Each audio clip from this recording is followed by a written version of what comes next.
devem ser levados à presença de homens e mulheres de Deus, como ela fez logo no início, quando ela estava passando por um problema, uma dificuldade. Ela procurou o homem de Deus, Eliseu. Muitas das vezes a gente peca, meus amados irmãos, quando a gente está com um problema, e em vez de nós corrermos ao pé do nosso Senhor, às vezes nós pedimos orientação, muitas das vezes do nosso pastor, né, que ele sabe, é instruído, né, para aconselhar os seus membros, as irmãs, né, correr para a nossa pastora, pedir algum conselho, e com certeza também ela, juntamente com o seu marido, né, encontrarão algo da parte do Senhor. Não, às vezes a gente peca, às vezes a gente está passando por um problema e vai falar com um parente, vai falar com um amigo, um conhecido, e a gente tem que ser muito cauteloso, meus irmãos, porque às vezes aquele que a gente acha que poderia resolver o nosso problema pode tornar o nosso problema maior daquele que ele já está sendo. E ela foi sábia, buscou o homem de Deus. A segunda lição que nós podemos extrair é: ela reconheceu o testemunho do seu marido como servo do Senhor. Ela falou: meu marido, o teu servo, temia o Senhor. Ou seja, ela elogiou o marido. Ela não chegou lá para o servo e falou: ó, meu marido pinguço, meu marido que não trabalha. Não, ela falou: meu servo, meu marido era homem de Deus, temia o Senhor, e ele morreu. Meus irmãos, como eu já disse aqui, ela fez um elogio para as esposas aqui presentes, que eu acho que tem 3 ou 4. Quando foi a última vez que você fez um elogio para o seu marido? Quando foi a última vez que você falou: ô minha bênção, te amo, meu amor, eu não consigo viver sem você? Elogio. A gente sabe que conforme vai passando a idade, os elogios eles se tornam raros. Quando foi a última vez que você, marido, e comigo aqui, eu acho que são 4, você fez um elogio para a sua esposa? Oh minha bênção, oh meu amor, você está linda hoje. Meus irmãos, como eu sempre digo, a palavra tem poder. Glória a Deus. A palavra tem poder. Quando foi a última vez que houve uma troca de elogio entre os casais? E olha só o que Deus está falando comigo. Quando foi a última vez, dentro das famílias, que você pai, você mãe, fez um elogio para o teu filho?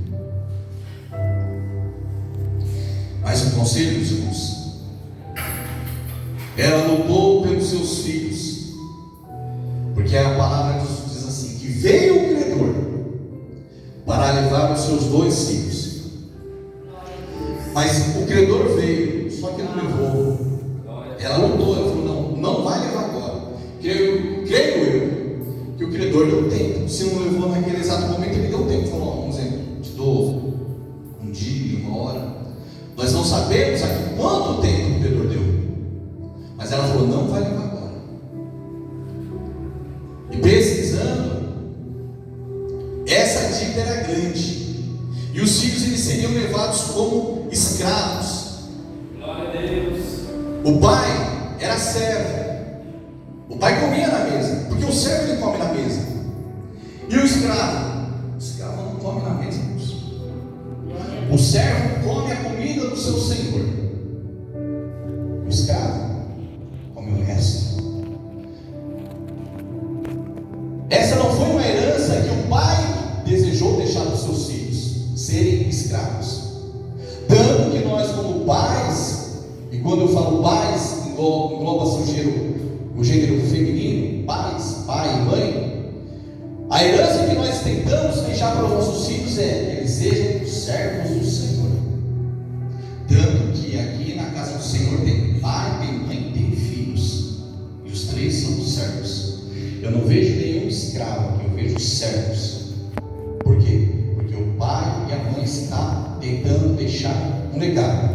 uma herança. Só que eles corriam o risco de serem tirados da sua mãe. Eles deveriam pagar a dívida que o pai deixou quando o pai morreu. Era uma dívida alta. Por quê? Flávio José fala que o pai desses dois meninos, o marido dessa viúva, tinha um nome. Aleluia. Está ali em 1 Reis 18, Obadias. Flávio José diz: Obadias deixou uma dívida quando ele morreu. E qual dívida é essa, irmão Alberto? Quando ele se encontra com Elias, ele declara, ele fala: eu estou sustentando 100 profetas a pão e água. E ele carregou essa dívida durante a sua vida. Porque, meus irmãos, para nós hoje em dia é fácil sustentar uma família de forma, quando a gente for ver a questão financeira. Naqueles dias não tinha água, não tinha luz, mas tem alimentação. Imagina sustentar 100. E mais para frente a gente vê que não só foram 100, foram 7.000. Imagina, um homem teve sobre sua responsabilidade 7.000 bocas, teve que sustentar. Só que chegou o momento que ele morreu e ele deixou essa dívida, uma dívida muito grande. Quando meu pai, ele faleceu em 2013, ele também deixou algumas dívidas. Só que para os dias de hoje, você pega a certidão de óbito, leva na empresa, e na época o pai ele estava com uma conta atrasada na Marisa. Peguei a certidão de óbito, meu pai veio lá, eu falei: eu queria saber se meu pai tinha uma dívida. A mulher falou: tem, mas comigo morreu. Você falou: o tema está pago. Hoje em dia sim. Mas naquela época não. Naquela época não bastava você apresentar: ó, meu marido morreu. Não sei se naquela época existia uma certidão de óbito, mas eles não queriam saber. Tinha que se pagar a dívida. Meus irmãos, qual que é a herança que nós estamos deixando para os nossos filhos? Eu sei que é difícil. Eu sei. Nossos pais, nossos avós, eles deixaram algo. Mas e hoje? Meu irmão, está corrido. Será que nós vamos deixar dívidas para os nossos filhos? Aleluia. Eu sei que é difícil deixar carro, casa, uma conta bancária. Filho, ó, antes de morrer, o testamento já está feito. Ó, a hora que eu fechar os olhos, fica tranquilo. Meu pai mesmo, quando morreu, pelo amor de Deus, você quer ver família brigar, meus irmãos? Quando um pai e uma mãe morrem, que aí é uma disputa por bens. Eu vou te contar. Quando meu pai morreu, uma vizinha ligou: seu pai tinha um sofá assim, ele sabia que ele tinha um sofá. Tem como você dar para mim? Meu Deus do céu. Meu irmão, vai lá, pega. E aí ela tinha essa dívida para ser paga. Outra lição,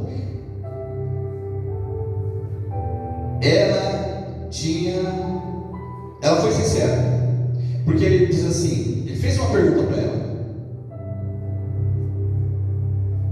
Eliseu, no versículo 4, diz que hei de fazer. Aí ele fala: declara-me, fala, o que você tem em casa?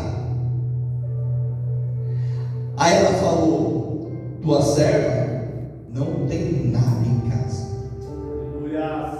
Meus irmãos, a casa estava vazia. E as casas, aqui não é nem na época de Jesus, mas às vezes a gente fala na época de Jesus, mas na época aqui de Reis, um móvel era caro, porque os móveis eram construídos, feitos de madeira. Era madeira, não era MDF que nem hoje, né? Os móveis construídos, um exemplo, há 50 anos atrás, que foram construídos 50 anos atrás, muitas pessoas têm um móvel na sua casa. É que nem esses bancos aí, estão aí por quê? Madeira, MDF. As coisas no passado eram construídas para durar.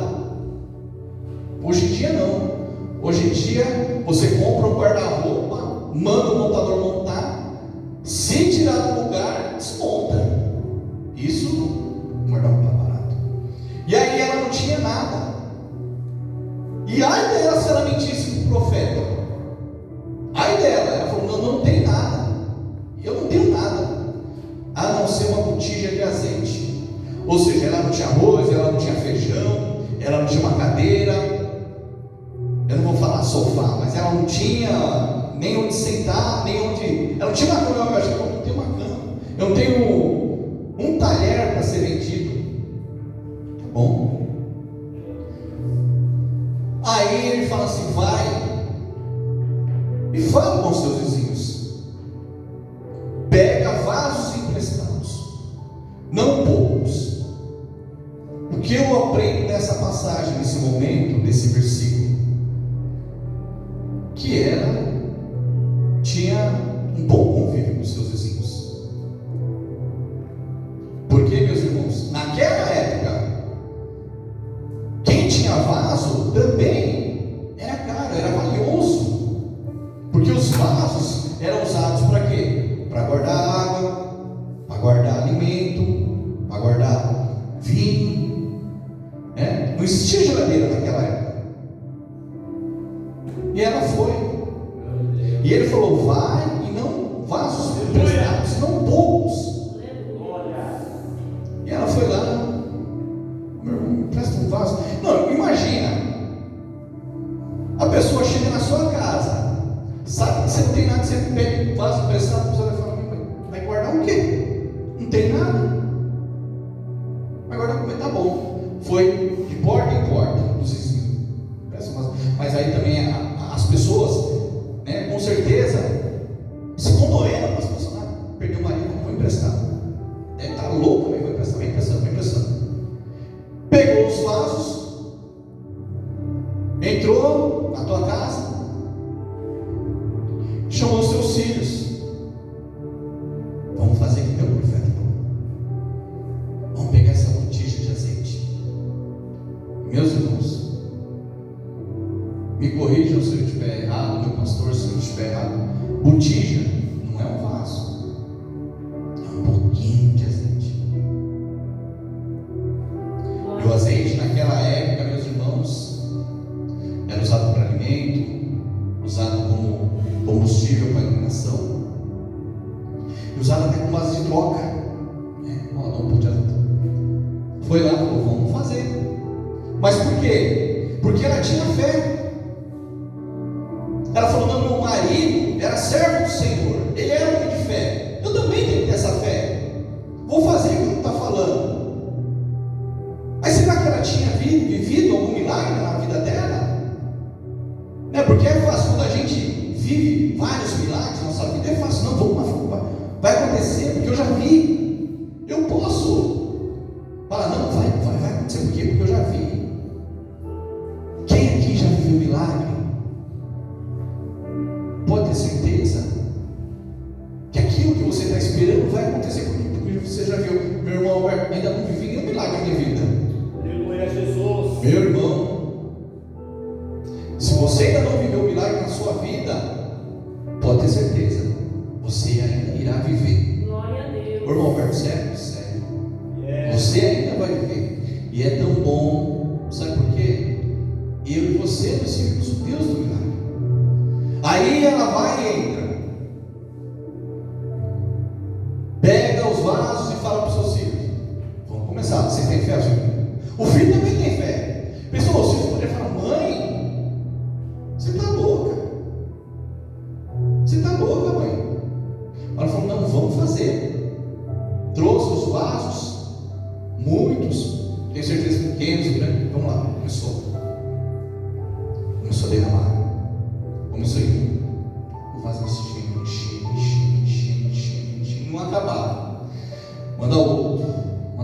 E o azeite subindo. Meus irmãos, esses dias eu fiz um teste, não sei se eu já comentei aqui com os irmãos. Eu peguei um pouquinho de azeite lá em casa, lá coloquei no piso, coloquei um algodãozinho, tá com fogo. Nossa, como é que pega fogo mesmo? Antigamente eles faziam isso com pavio, né? Um paviozinho, e o algodão serviu de pavio. E o azeite começou a derramar, e atrás, azeite caindo. Chegou um momento que ela falou: traz mais um vaso. Ela falou: mãe, acabou. O que acabou?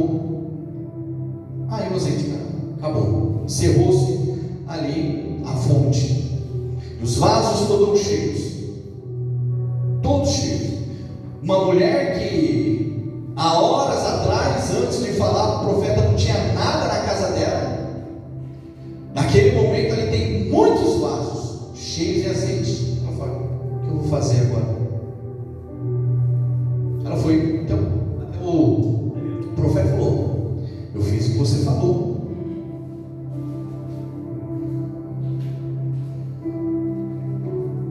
Foi procurar novamente orientação. Glória a Deus.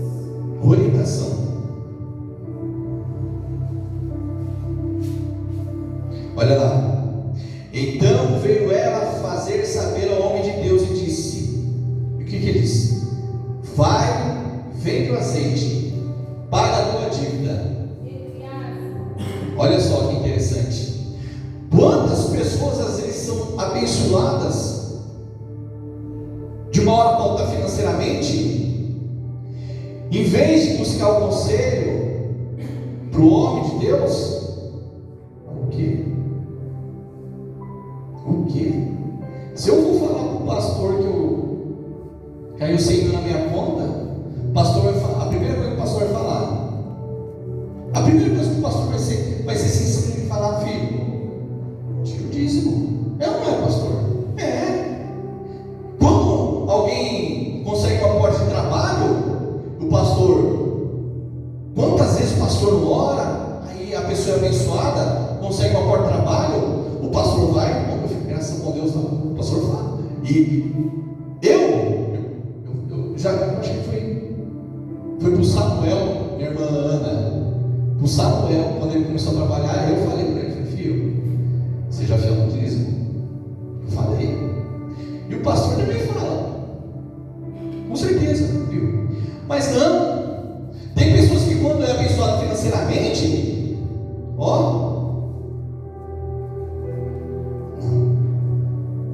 vou falar não. Ela foi falar. Recebeu a bênção? Recebi, Eliseu. Vai e vende. O que ela se tornou nesse momento? Uma empreendedora, vendedora. Irmão, vendedora. Ou ela ia ficar com aquele azeite lá? Não. E era muito azeite. Eu ainda não cheguei a pesquisar quanto que o azeite valia naquela época. Mas olha só, a dívida dela era tão grande que ela pagou a dívida dela. E o que aconteceu? Ele disse: paga a tua dívida. O quê? Fique com o resto.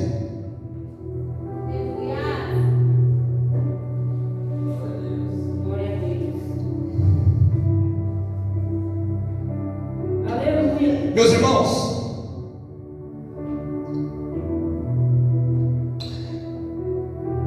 Deus vai abençoar a tua vida. Isso é para quem tem fé.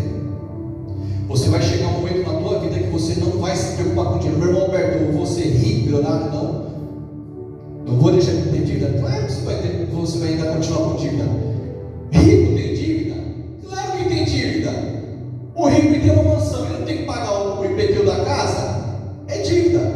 O rico não tem uma mansão, ele não tem que pagar água, luz? É dívida. Mesmo que a pessoa se torne rica, ela tem dívida. Tem na sua coleção de carro, Lamborghini, Ferrari, não tem que pagar o IPVA, o licenciamento. Meu irmão, uma vez nós estávamos lá na Betânia, e aí o irmão foi pregar, o Eric, né, irmão? Ele foi pregar, e ele falou: filho, levanta, tal, Deus decretou a bênção sobre a minha vida. Decretou a bênção sobre a minha vida.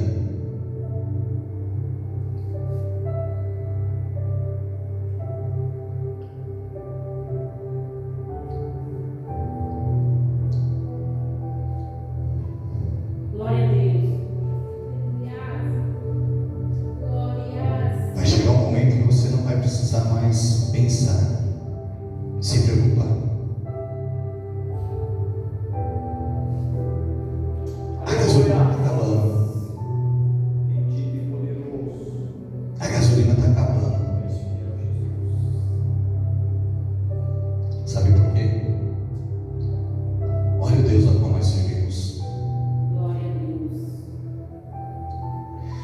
irmãos,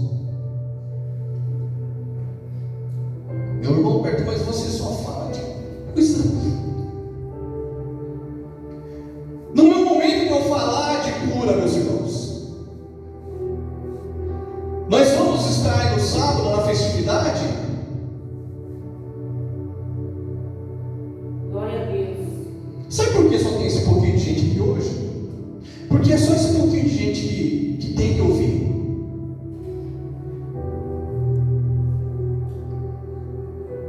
Sabe quanto que a gente vai gastar mais ou menos em dinheiro no caixa? Não, deixa eu falar.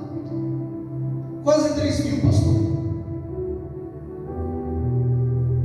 Meus irmãos, o que é isso?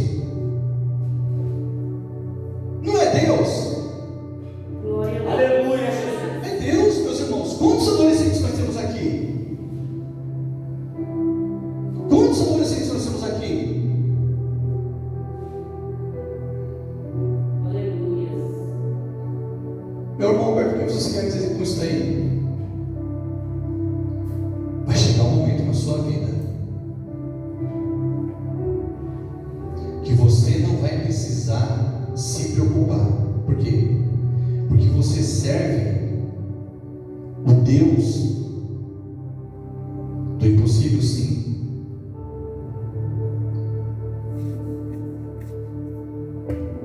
O Deus do de repente.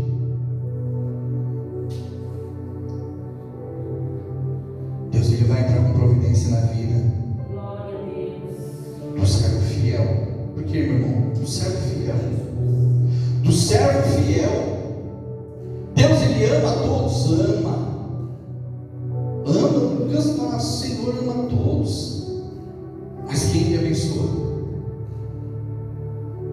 Eu sempre dou esse exemplo. Outro dia eu já dei o exemplo dos jovens ali. O papai tem 2 filhos. Ambos 2 amam. Um é desobediente e outro é obediente.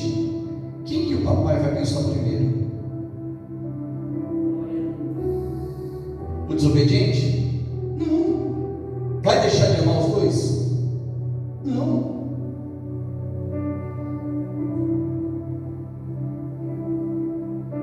O Senhor requer das nossas vidas fidelidade.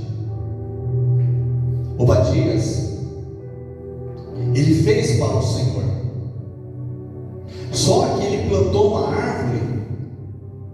E outro dia eu disse para o pastor ali que foi uma árvore que ele não aproveitou a sombra.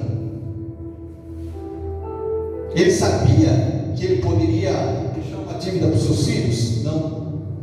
Mas Deus foi fiel na vida dele. Glória. Morreu, mas foi fiel. Então, meus irmãos, que nós continuemos buscando todas essas pouquíssimas lições, porque Deus, ele tem o melhor para as nossas vidas. Nós não servimos ao Deus porque ele pode nos dar algo, porque dá se quiser. Eu sempre falo, o Senhor nos abençoa porque ele conhece o nosso coração. Ele conhecia o coração dessa viúva. Ele também não a abençoa. Por quê? Pelo mesmo motivo, porque ele também conhece o coração. Então, meus irmãos, quando fores pedir algo para Deus, peça com sabedoria, mas fale, Senhor, eu quero determinada coisa. Fale, tenha lá, eu quero uma casa. Quanto que é essa casa? Senhor, eu quero uma casa de 400 mil. Coloca no teu coração. Eu quero uma casa de 400 mil. Porque você tem que saber, nós devemos e saber aquilo que a gente quer pedir. Outro dia eu falei para o pastor, pastor, tudo que a gente for fazer, no meu caso eu falo, eu quero X, eu quero essa. Tem que colocar na mente e falar, Senhor, é isso, é isso. Quando eu tive problema com o meu carro, eu falei, Senhor, é 5 mil, não era 4,5 mil,